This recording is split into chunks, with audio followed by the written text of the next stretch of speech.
Okay, so welcome. We are back again. Welcome to our new episode of Data Chasers. And if you joined our first two episodes with Chris Webb and Phil Seamark, you pretty much already know what we are about. And it's not a standard Power BI technical podcast.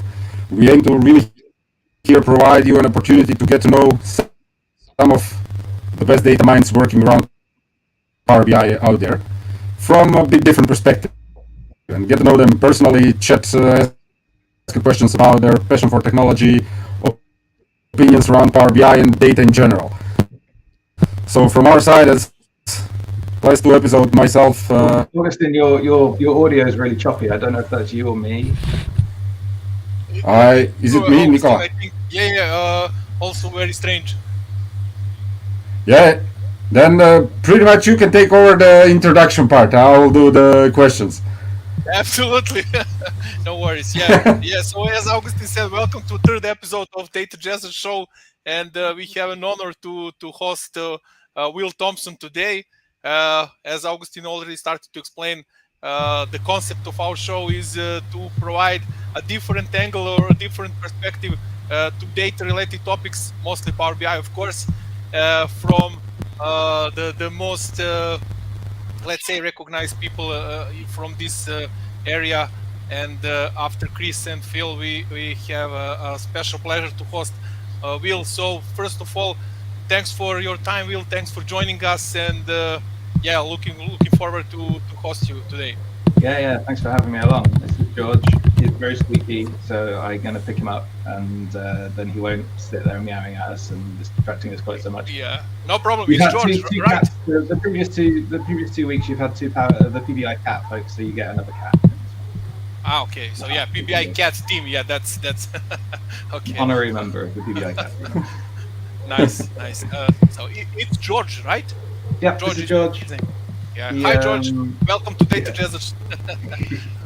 I'd like to say he's named after some famous jazz musician, but he's not. It's just because we like the name George. Okay. Yeah. George Michael.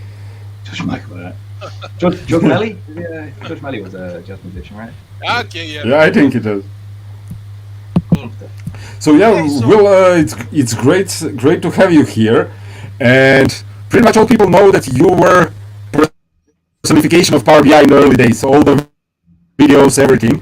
How did it feel preaching for a new product that just came into the market and which was saturated with lots of products back then? How did it feel, and did are people still recognizing you?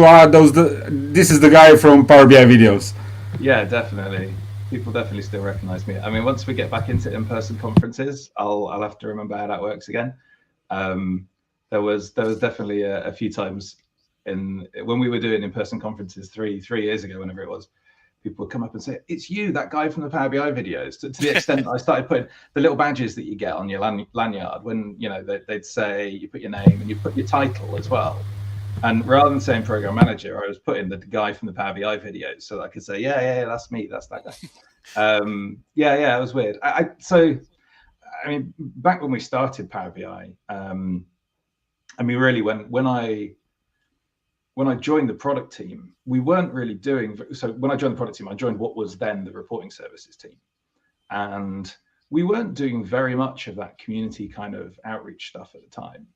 I think because reporting services was a very mature platform, and we had a whole host of MVPs and community folks who were producing loads of great content. And when we pivoted to Power BI, we spent a good year or so kind of building Power BI before it got reincarnated to what we know it as today. And even then, we weren't really thinking about community very much. It was very much kind of, hey, how do we piggyback off the existing Excel communities and SQL Server communities? And it wasn't until we kind of span ourselves off as a separate product, and when we sort of said, hey, what we're going to do, have a standalone product that you can buy and that you can install as an individual thing. You don't need SQL Server, you don't need Excel, you don't need Office. We suddenly realized, okay, well, if that's the case, we can build our own community and our own presence online. And so it needed somebody to go and drive support forums and the ideas forum and get user groups off the ground and all that sort of stuff. And I mean, I've spoken on other podcasts and things about like what's the role of a PM. Well, a product manager's job really is to do all of the things that doesn't have a specific owner. And back then, we didn't have a person who was responsible for community. Like Kelly wasn't around to be the community person, and we didn't have a support team. We had Adam, he was kind of the first of the support engineers. And he was dealing with the premium support cases where customers were calling in, but like how do we reach the broader audience? And so it was down to folks like me and Siva Haranath, who we were just talking about, Adam Wilson in the early days, and Amanda, and she joined the team to answer a lot of those questions. And so we realized, hey, there's also some like proactive content that we can produce, videos, blogs, tutorials, all that sort of stuff. And so it was up to us to do it. And as you probably realize, I quite like the sound of my own voice. So I'm very happy to stand on camera and talk about things. And so I kind of put my hand up and said, yeah, I'll make some videos. And it seemed a very sensible thing for us to go and do, to just help get the word, so that people had something to go and look at when they were getting started with Power BI. And we, to a certain extent, we looked around at what the rest of the market was doing. So to your point about kind of an existing saturated market, we looked around and kind of said, what's working for those other companies? And we saw there were loads of videos that have overpaid. We saw loads of videos that get paid. And we realized that, well, it's the same with other stuff. There are other products. There's a huge amount of video out there. So, well, we should do the same thing. And those kind of short, bite-sized, let's just do 2 or 3 minutes, one particular feature, show people a quick little kind of how does it work, what does it do. It helped that at the time we only had a small set of features to go and talk about, so we just made a video for each one, and that produced the 160 or however many it is that are in that course. And it was really successful. We saw loads of people were watching it, loads of people were giving us good feedback. The EDX course was being really successful. Loads of people saying, hey, I went through that course, I watched those videos, and it changed my career, because I realized that, hey, I could be doing that Power BI instead of the Excel data crunching that I was doing before, and it can save me a load of time. It's always really gratifying when we have people come over, come up at conferences and whatever, and say, hey, look, I got involved in Power BI because I watched your videos. It's always really nice to kind of feel that from customers. Yeah, you was like that. That's great. I watched on EDX. Yeah, it was 2015 or 16. I can't remember, but yeah. You and Amanda. Yeah, I remember. Yeah. Yeah, that's brilliant. Yeah. So it was good fun, and it was a different set of skills that, like I said, because none of us on the team had really done it before. It was fun to go and learn what are the techniques I need to do. How do I optimize those kind of videos, both from a YouTube search and finding the things, the YouTube algorithm optimization as well, but also the structure of the content. Like I said, we went and filmed a whole bunch of the first set of features, but then, I don't know, 6 months later, we went back and said, okay, what's changed? What new features are there for us to talk about? And then also, like, what feedback have we had about the videos, and how can we change the structure of the videos? So some of them were a bit longer then, and we kind of went into a bit more detail, and we talked less about here's one specific feature, but like, here's a use case, and here's how you can weave a few things together. And that's grown even more today, that after a few years of putting blogs out that were very much about kind of like, here's features, how you can use them, and the CAT team then coming on and saying, well, actually, we've got these customers, and it's how they've implemented something. We started writing articles that you see more like in the guidance section of the Power BI docs, where it's more like, here's principles to go and apply, or here's a strategy to go and use when you're rolling out Power BI. And it's kind of elevated away from the features up to more kind of strategic thinking about how you use Power BI and what difference it can make to a business. And I know that was a really interesting kind of shift that only happens once a product's got to that level of maturity. Yeah, and when you look now from this perspective, how would you describe this whole Power BI journey from early days, let's say from these videos that you started to do in 2016 till now, when it's, I don't know, for last 4 or 5 years leader in Gartner's Magic Quadrant. So from your perspective, how this journey, it was not easy probably, but yeah. I mean, I've only ever worked on one product, so I don't have anything else to compare it to. But I think seeing that change, like I was describing, it's very much down to product maturity, to customer maturity as well. I think about the first few customers who were really kind of either that were coming from the Excel plugins Power Query and saying, okay, how do we transition to new Power BI thing, or those who were starting it from scratch. Now they had different experiences because they were looking at existing reports and how do we make sure we upgrade them, versus those who are able to say, well, we're migrating for some competitor, or we're starting a new project from scratch, so they can really start thinking about, well, how do we make the best use of this tool. And it was only, like I said, it was only kind of after we've done that a few times, you've got to go through that learning cycle of what are the best practices before we can start saying, okay, yeah, think about having a handful of folks who are the experts in data visualization and the experts in how to do data modeling, and use them as a center of excellence for all of your business units who are going to go and consult with them to figure out the best answer. But it's the business unit's responsibility to go and implement that. And ideas like that, to say this is the way to get the most out of that's what's changed, I think, the most. And then obviously the product itself has evolved.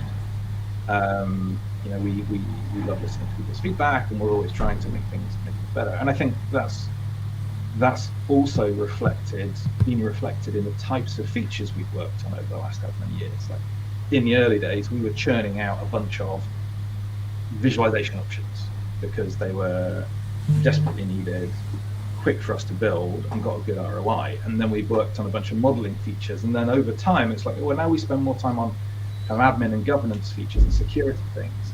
And that again speaks to the maturity of the product, but also the companies and the organizations who are rolling it out. We have way more people asking. In the last year, we've had way more people asking for things like bring your own key. So people who want to manage the encryption of all the data that we store in Power BI themselves, and they want to have their own encryption keys versus letting us do it as a SaaS service. Now that would never have happened 5 years ago. Nobody cares about that. It's a SaaS service. I sign up, I put my email in, I put my credit card in. Fine, you do that, please, Microsoft.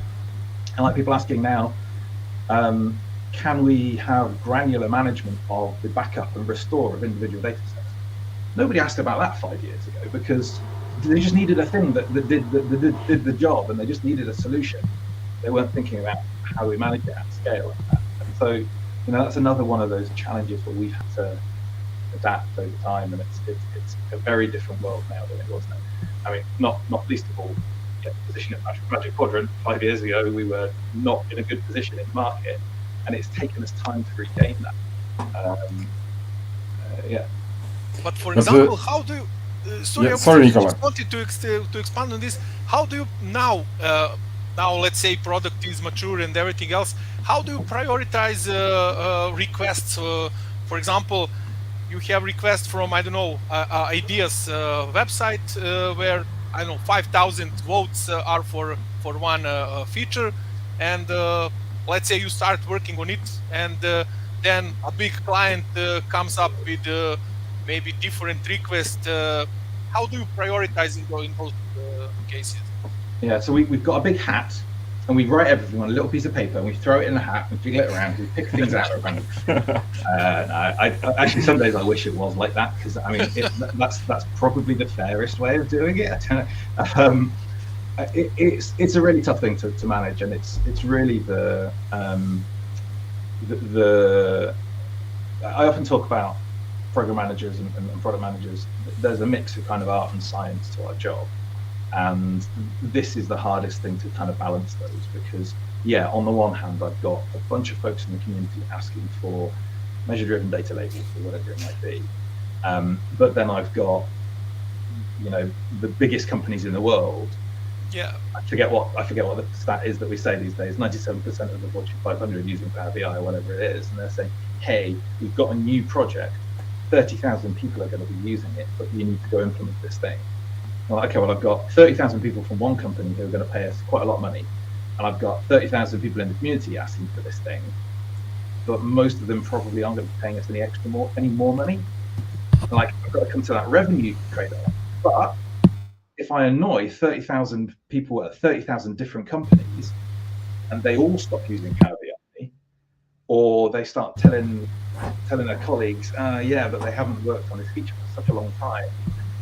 That's a really tough balance, and that's why I asked. That's why I asked, because I wouldn't like to be in your position. But you need to decide. Yeah. It's really tricky, and I think you look at the. It's always nice to be able to say it could be worse, because I look at Teams, for example.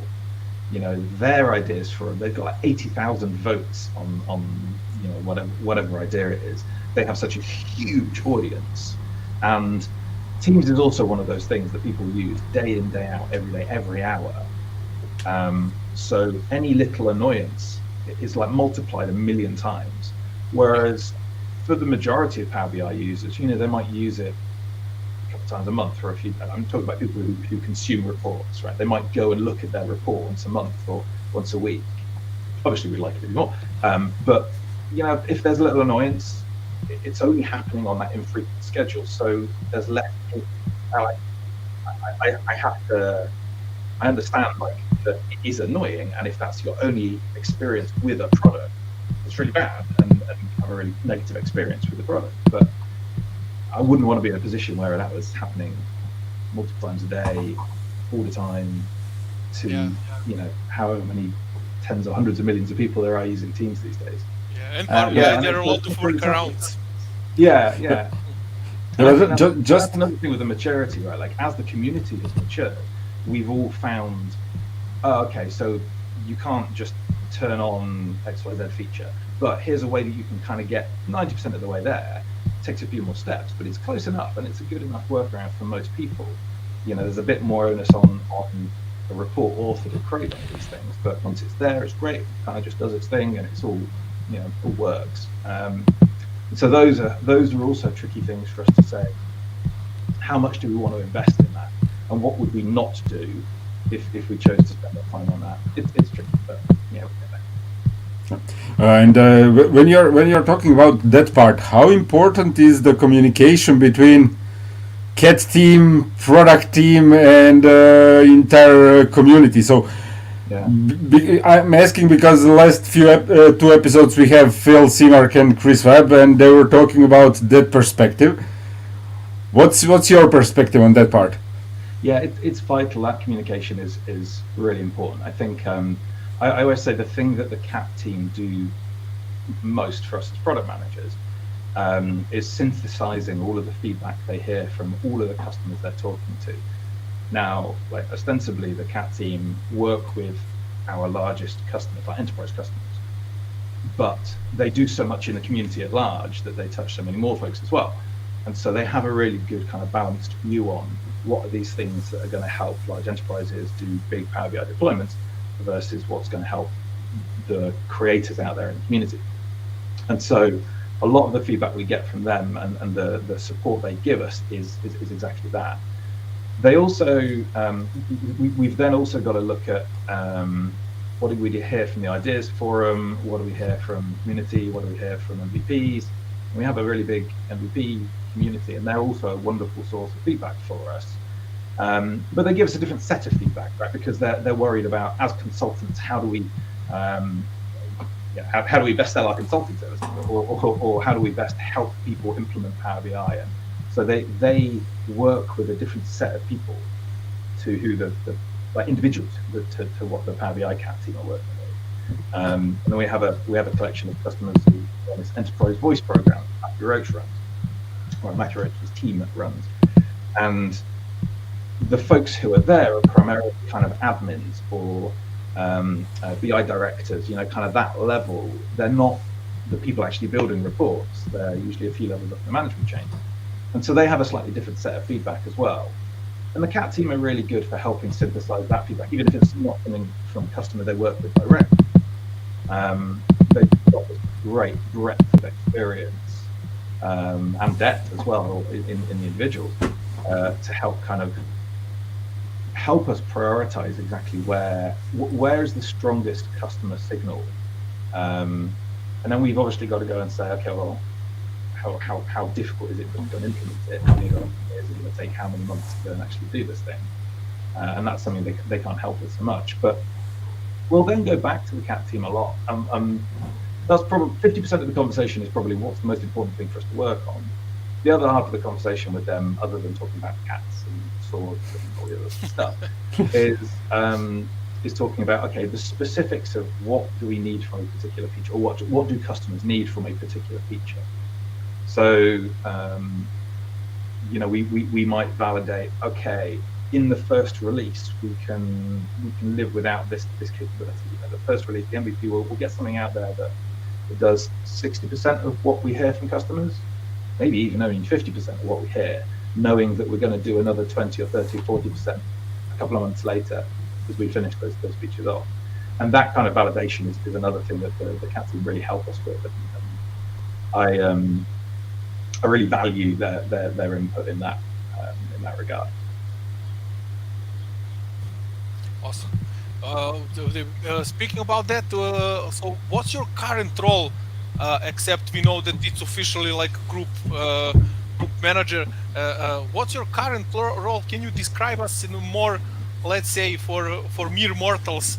What are you doing, and what is pushing you forward every single day after, I don't know, 5 or 6 years working on this product and then seeing it going from, let's say, from ground zero to being the most popular tool at the market at the moment? Yeah, so I mean, actually, I'm not a group program manager anymore. I was for a little bit. I spent a year in 2020, I guess, doing that for looking after the creators team, basically the desktop team, and kind of the creators experience on the web.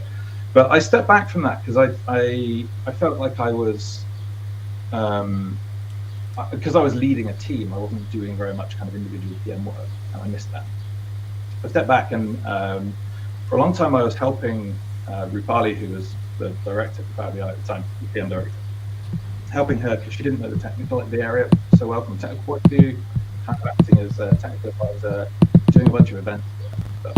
But then she left, and we were reporting back to Manis again then.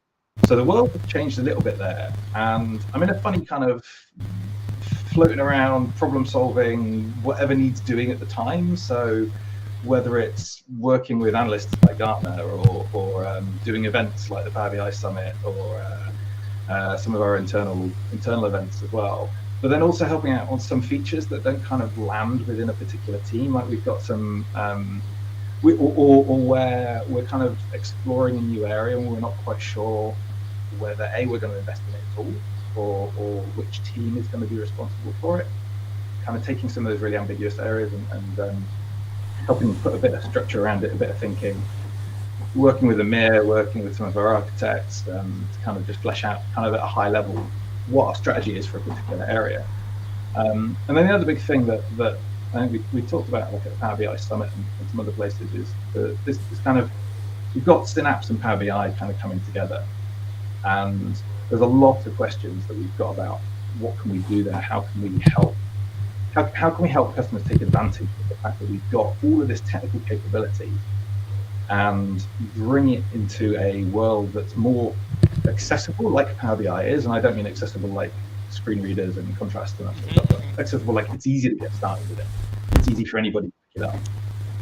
If we can use the principles we learned in the Power BI world and apply that to data warehousing and to data science and observational data and all of the capabilities there in Synapse, it kind of brings a whole set of new capabilities to a different audience that didn't have it before. And there's been a lot of kind of like, okay, how do we do that? And I started, brainstorming some of those things and pulling a few different teams together and making sure that we're kind of working in the right direction. So that's kind of been it at the moment. Now, on top of that, on a day-to-day basis, I do a load of community stuff. I meet with Kelly and the forum, the Ideas Forum team all the time. I spend a load of time with MVPs. I talk to customers wherever I can, just to kind of help people get a feel, help other folks on my team, on the PM team, get a feel for what is that prioritization and what are the hot topics that are coming up. So it's kind of it's a great position to be in, because I kind of play around and do whatever I think is important, or whatever Kim thinks is important, and that's good fun.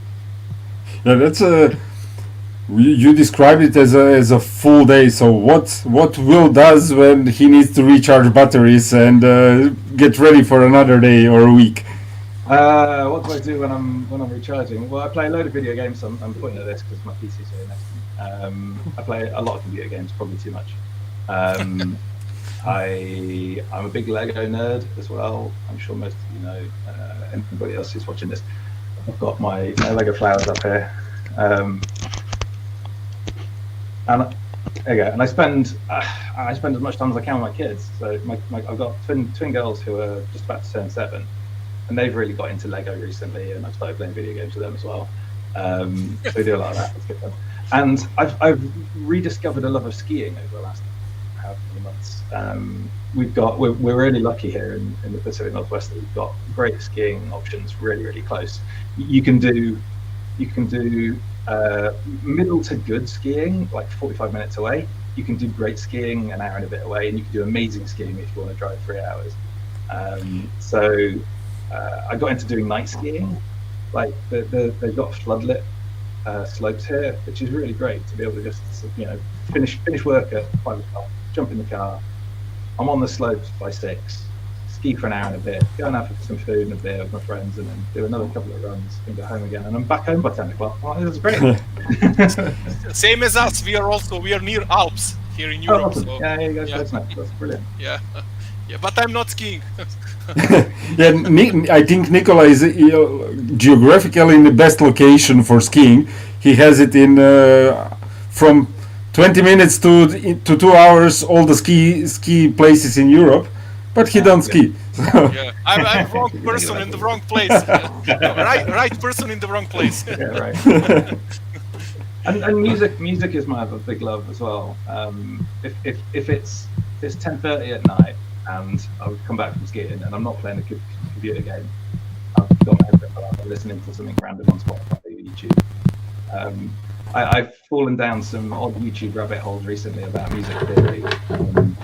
There's a guy called Adam Neely who's always really interesting when he dissects different musical styles and different musical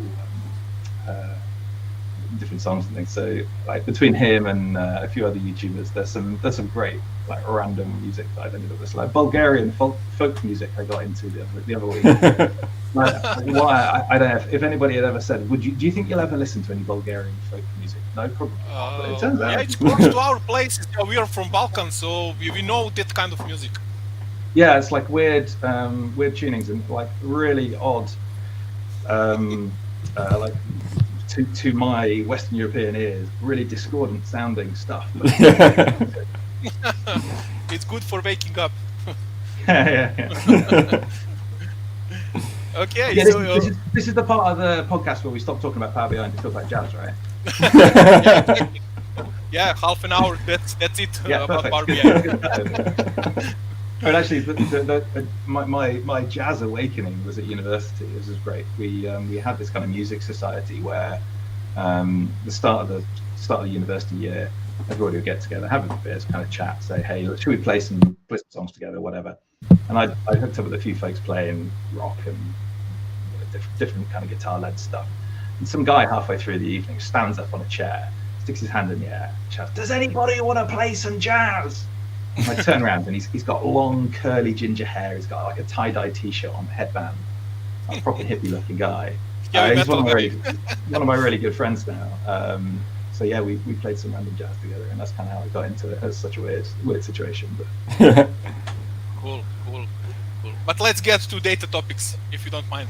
Yeah, of course. You already mentioned Synapse in the previous part. A lot of this, let's say, core team of Power BI that were from since the beginning of product of Power BI rise, let's say, they moved to Synapse team in recent months, or I don't know, year or so.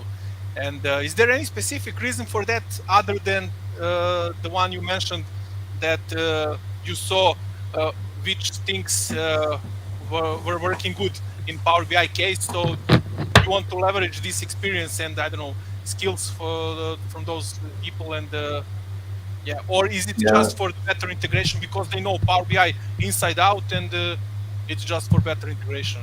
It's a bit of both, really. I think we've seen this great opportunity in the market for bringing those more technical like capabilities, data warehousing, data marts, the whole data lake concept. It's something that, for me, coming from the BI world, it's been a bit of a venture for me to get my head around it.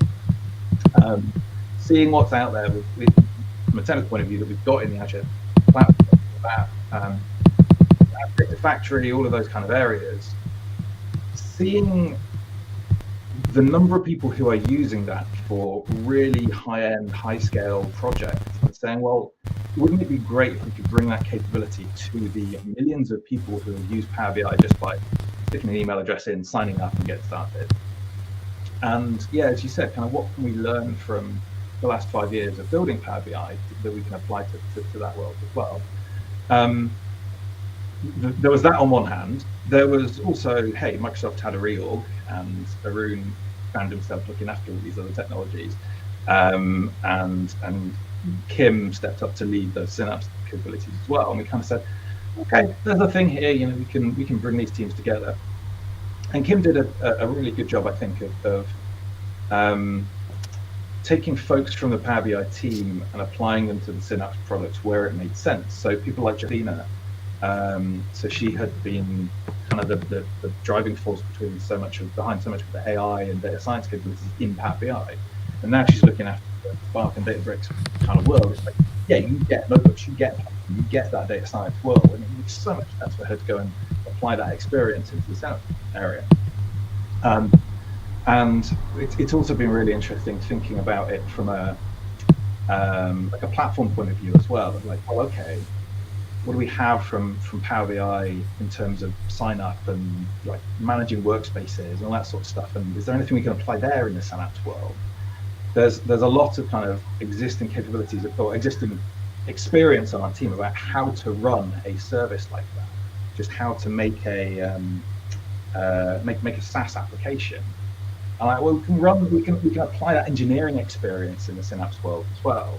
Whereas the Synapse team are very platform as a service, you know, they're very Azure-y, they're very much kind of driven in that way.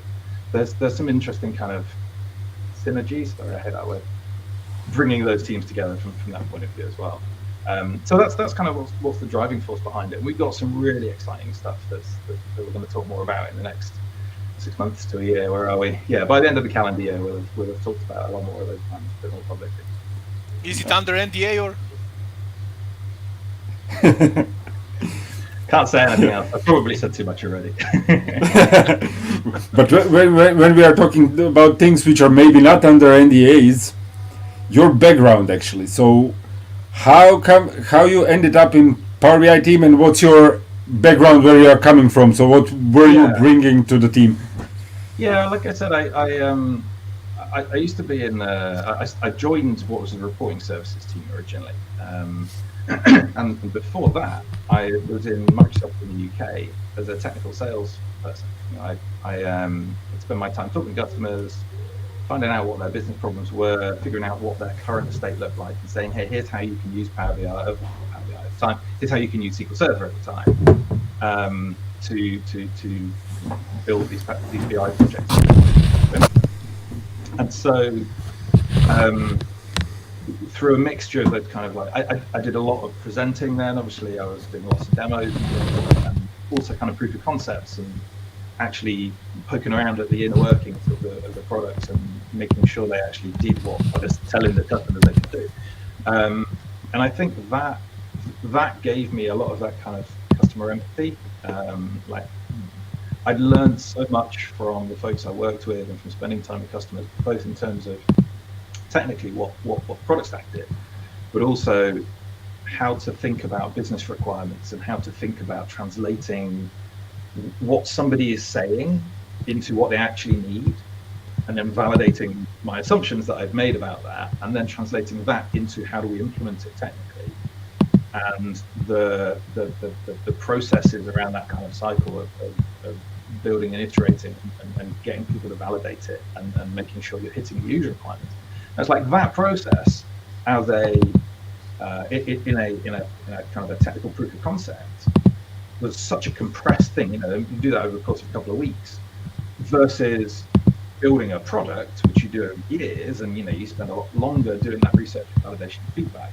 But it was a bunch of the same skills, and I think that was what helped me transition to being a program manager. And it's also what helped. I think when somebody tapped me on the shoulder and said, "Hey, did you ever think about moving to the engineering team?" And then between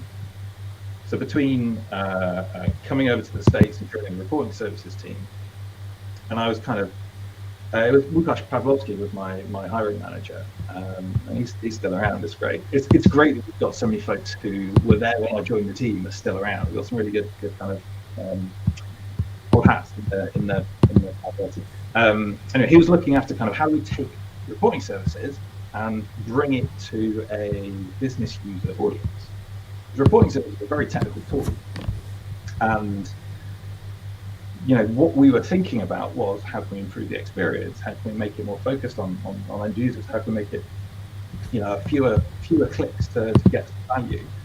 And that really helped, I think, then when we transitioned to Power BI, and me saying, okay, well, I get that audience because I've been thinking about them for the last year or so. I understand who we're targeting, and I understand how we're doing it. And then I think, I think that really kind of helped me bring a lot of valuable experience to the Power BI products as well. And prior to that, I came fresh out of university in Microsoft, and I'm very, very, very lucky. I feel very privileged to be able to practically walk into a job here. I did an internship in the UK, and was able to just kind of come straight back. Which when I look around at the industry and folks who are trying to get into the technology industry, I don't envy them doing it now. I feel very, very lucky to have been in that position that I was. And I love helping people who are trying to find a new way into it. And one of the other things that I've done a lot of over the course of my career in Microsoft is networking and just knowing a bunch of people who work in a bunch of different areas, whether it's different products around Microsoft, whether it's different parts of the community around the world as well. And I think a lot of people tell me this is like one of my skills is being able to connect people. When somebody says, "Oh, I've got a question about X, Y, Z," like I always know somebody who knows either somebody who knows the answer or somebody who knows somebody who knows the answer. That's a great skill. That's a great skill. Yeah, that's a great skill. Yeah, I mean, in the end, problem solved. Yeah, right. That's what I want to try and do is help people find people who can solve their problem. So basically, you moved from UK to US when you joined SQL Server Reporting Services team. Yep, that's right. It was 2012. Okay, so 10 years. Yeah, nice. Yeah, exactly. It's nearly 10 years. So it'll be in November this year. Will be 10 years. All right. Great. This is a really common thing you will find. If you talk to any of the British folks who work at Microsoft in the US here, everybody I know, we always have the same conversation, and it goes, "Oh yeah, I joined the product team. I thought I'd try it for a couple of years, and then 10 years later, or 20 years later, or 30 years and 4 kids later, I'm still here." Cool. Okay, you mentioned the empathy a few minutes ago. So, in one of the interviews that I read with Matthew Roche about when you spoke about being a program manager at Microsoft, you explained that empathy is the skill that makes the difference in that role. Can you just elaborate more on this for those of our friends and listeners who maybe haven't read that interview with Matthew? Yeah. So I actually don't know what the context was for Matthew doing that in the first place, but he was interviewing Tessa and you about roles of program manager in Microsoft. I remember the interview, but I forget why he did it in the first place. And I think it was initially an internal thing that somebody was saying, "Hey, can you record something for an UPN without?" And we ended up saying, "Hey, this could be something that can be public." That empathy skill, and it is a skill. You can train it, you can practice it. It's not a innate talent that you either have or don't have. It's one of those things that I think is really valuable, whatever role you're in. It's not just a PM thing. everybody has to be able to deal with. Everybody has customers of some sort, right? Everybody has somebody who has a requirement, and they're coming to you and saying, "Hey, can you help me with X? I've got a problem with this." And to me, empathy is just about being able to not jump to a conclusion of, "Okay, you've told me that. Here's the thing you should go do." It's about being able to spend the right amount of time with that person to understand, why do you have that problem? Like, tell me what pain it's causing, and tell me more about the impact it's having, and tell me more about what it would look like if that wasn't there. Like, what would it mean to you if you could get that, in the world of work, if you could get that done quicker and go and spend some more time with your family, or if you could solve that problem so that your business was more successful. Understanding what the impact of those things are. And I think this just goes back to my time in sales. Was like the best salespeople weren't actually like selling; they were problem solving. The worst salespeople, who were conversely sometimes the most successful in terms of their monetary rewards from the company, were the ones who went around and just made sure everybody was licensed properly and audited everybody to make sure that they were paying the right amount. They get a bunch of revenue, but they're not really doing that with empathy. They're not really understanding what their customers' goals are. And so when we're building a product, we kind of say the same thing. Like, I could ship what you tell me you need, but it might not be what you need. And it might only solve your problem. It might not solve the problem for the broadest audience that we can. And so that is something that I've always tried to impress on other PMs and anybody, especially people who are working with data, where you've got a bit of there's a bit of a duty of care, I think, when people are building data visualizations or telling stories with their data, to present stories in the right way so that people make the right sort of decisions. And when I say the right sort of decisions, I mean they're making those decisions with empathy as well. It's not just I'm being really callous about the figures that I'm looking at, and being really cold about like which of these decisions is going to make us the most money, or which of these decisions is going to get us the most votes in the next election. Whatever world it is, that understanding, okay, what are the trade-offs that I'm making, and what's the impact of those trade-offs going to be? Those are, it's a core PM skill, and I want other people to be able to do that same thing. Something else I was going to say about that. Oh, the other thing that I think is really interesting when you're thinking about like, how do you do those things with empathy? It's not just about empathizing with your customers or your clients or your users, but the other folks you work with as well. It's all very well me saying, I spent a lot of time with this customer, and we desperately need to do X, Y, Z because it's going to make their life so much better. Okay, engineers, go build that thing. If they turn around and say, it's going to take forever, it's going to be really hard, we're going to have to re-architect all these things. There's a responsibility we have to make sure that they're not overworked, and that they don't get crunched, and that they've got a quality of life as well. And we have to trade those things off. And I don't want to have to turn around to our docs team and say, hey, we've changed this thing. It's going to be great for all our customers, but you've got to change every single screenshot. It's going to take this month. Yeah. I feel bad. We were talking about books earlier, right? I feel bad if somebody writes a book and then a week later we ship a product that's just invalidated everything they've spent months and months working on. That kind of empathy is important as well, and it is a deciding factor to a certain extent about when we make changes to the product. So like, what's the impact going to be? Not just on the positive impact to people who use this feature, but the negative impact that it might have. If we make a big change, the first customer we hear from is other people at Microsoft using Power BI, who suddenly say, you moved the button and I can't find it anymore. I don't know how to make this thing work anymore. And then the second person we hear from is all of the customers that we deploy it to, who say, I've got to retrain all of my users. And that's a really important thing to be able to empathize with as well. That was a very rambly answer about empathy, but but it's a balance. Yeah. And when we are mentioning that, so especially that impact to the development team, I was chatting, I think last week on my user group with Jay, your colleague, and he was just describing how people are not actually taking into consideration how big changes are some minor features that you are trying to ship.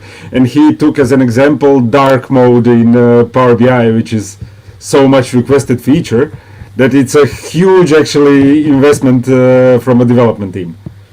Yeah, it's a surprisingly big one, and the other thing I think that has an impact on a lot of those sort of features is the dependencies from different parts of the product in other products.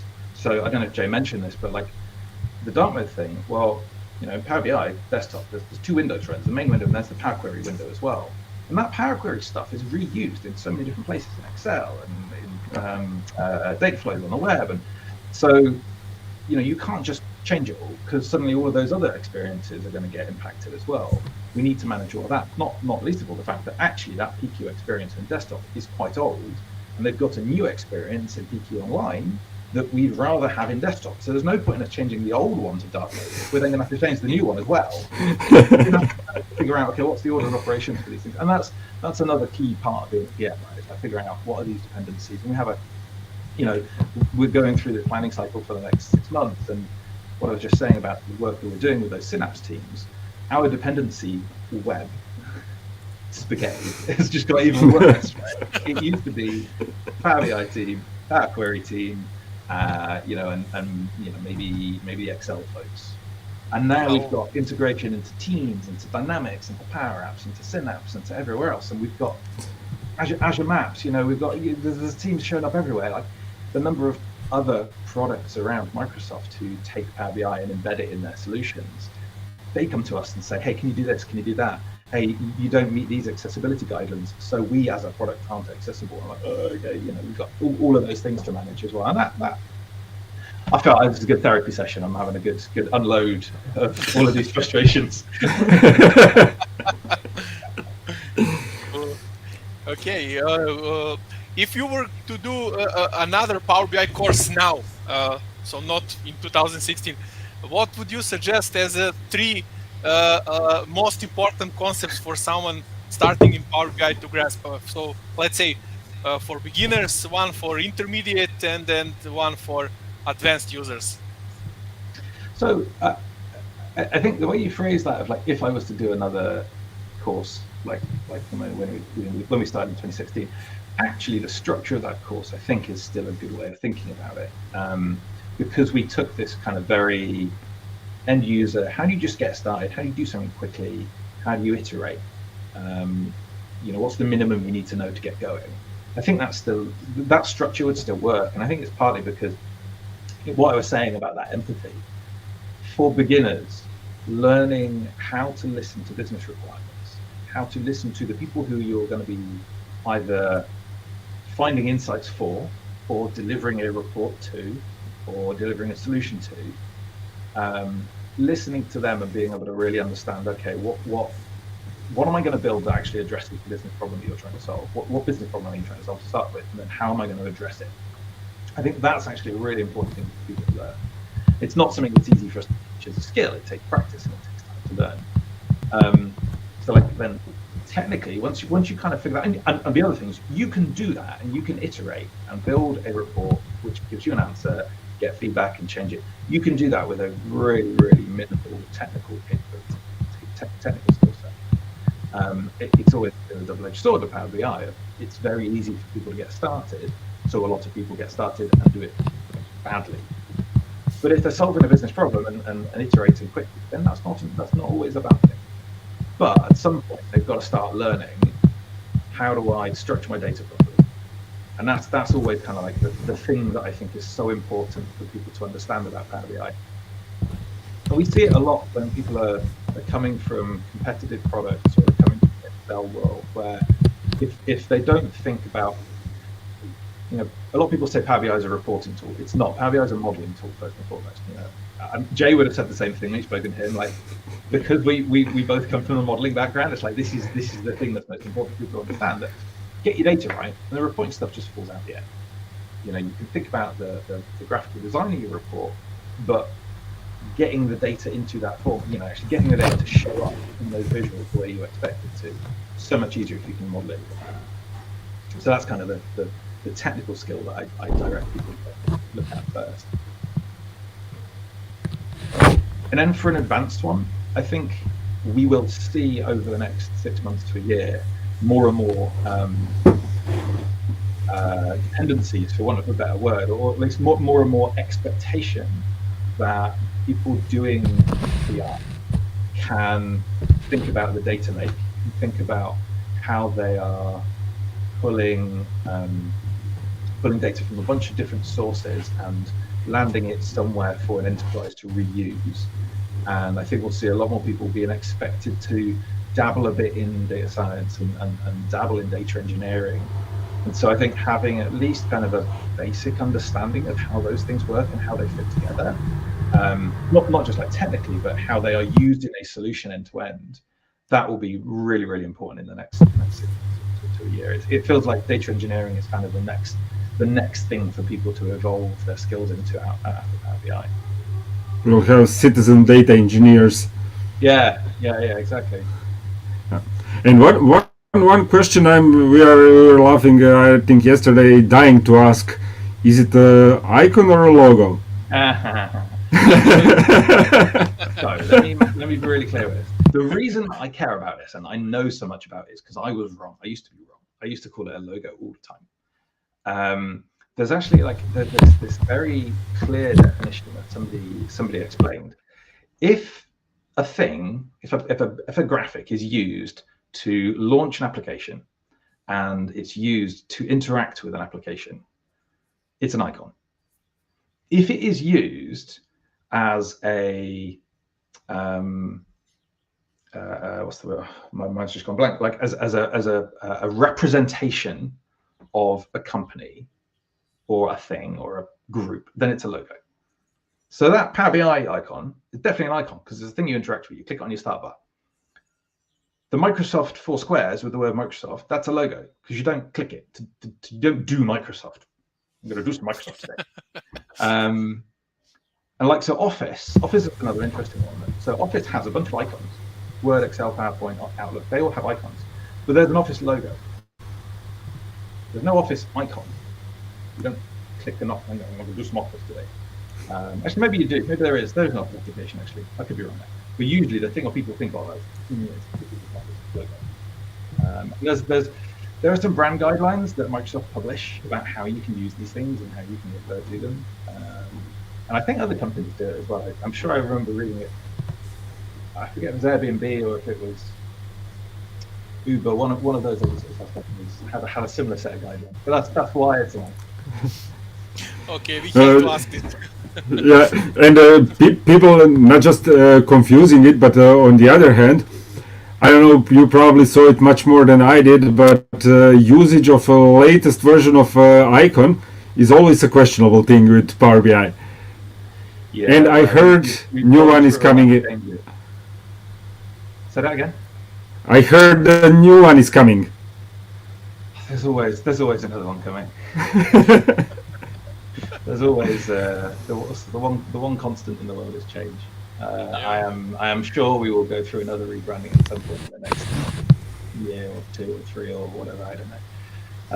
Yeah, it's going back and changing the old ones. I mean, like I was saying about the impact of making changes. That's another thing where, well, how do we manage all of the user groups and tell people, okay, here's an icon, go use it. You know, we're changing the icon. You need to go and update all your slides. Do we tell people to go and update videos they published 4 years ago? Well, if the content's still valid, I don't need you to go and change it so the icon's up to date. I love Jay for many reasons, but not least of all because he finally took the initiative to put a GitHub repo up there with all the icons in them, so people can just go and use it, and we can point people and say, that's the official one, go use that. It's all the right colors, it's the right size, it's in SVG format, so you can make it as big as you want. And then he published all of the like the in-product icons for database, for data sets and for data flows and workspaces, that sort of stuff, which again is actually really useful if you're building architecture diagrams, you want to explain stuff, it's really helpful. So you should share a link to that. I don't know, down there. We will definitely. Yeah.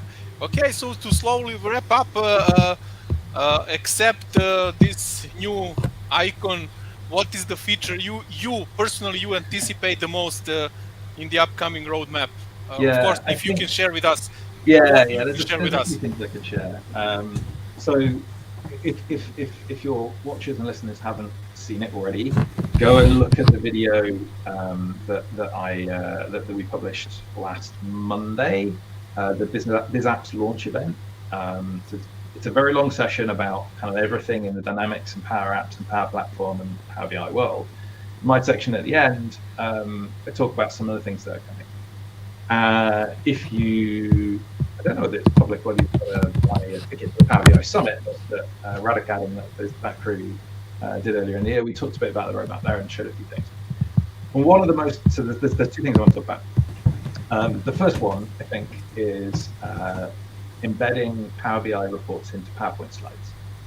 So something we had years and years ago in Power View, and it makes such a difference to be able to do your presentation, tell your story, and have a live interactive chart there in the slide as well. And it's just an object on a PowerPoint slide, so you can resize it, animate it, do whatever you want with it. And we use this internally when we're doing our product reviews, and we kind of go through, okay, here's how our usage is growing, here's the number of support incidents we've had, here's the ideas that we've been knocking off before, and whatever.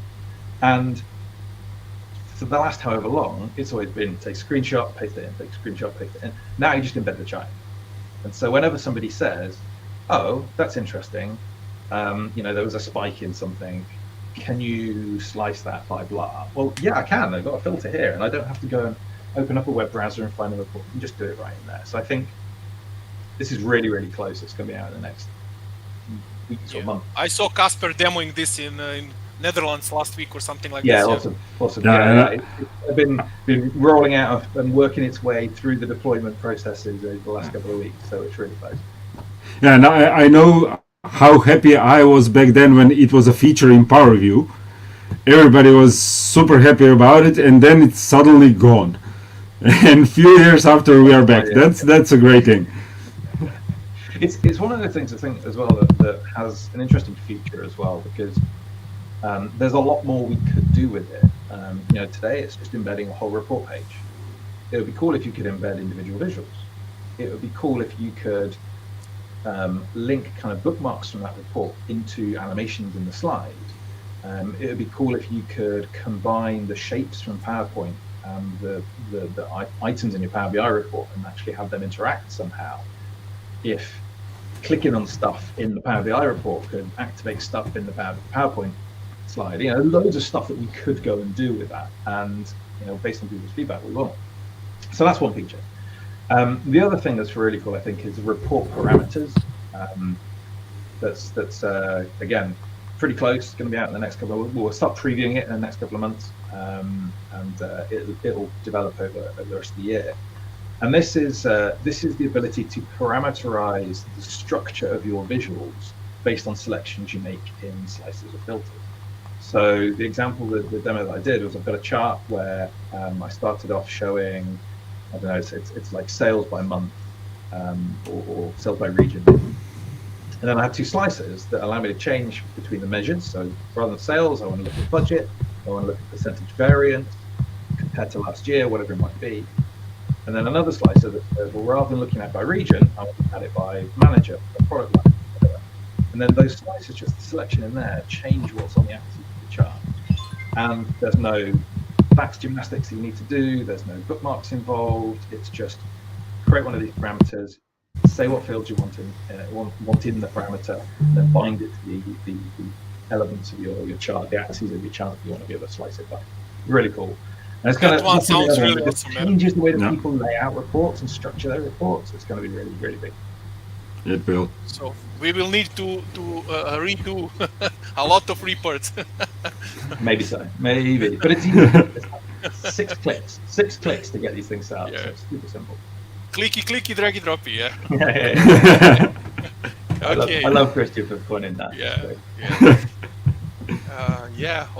Okay, Will, 1 hour, has gone like a few minutes. Yeah, it was real pleasure to talk to you, and thank you so much for spending your time with us and with our guests listening to the podcast. And so hopefully we will have you soon as a guest again once new features land in Power BI. And other than that, again, thanks for joining, and have a great rest of the day, because your day just started, right? It is just started 10 o'clock, so I'll Okay. get another cup of coffee or some tea or something. Cool. It's been a pleasure coming on. Thank you very much for having me. Thanks. Thank you. Thank you very much. Thanks everyone for joining. Yeah. Thanks. See you next month. Bye.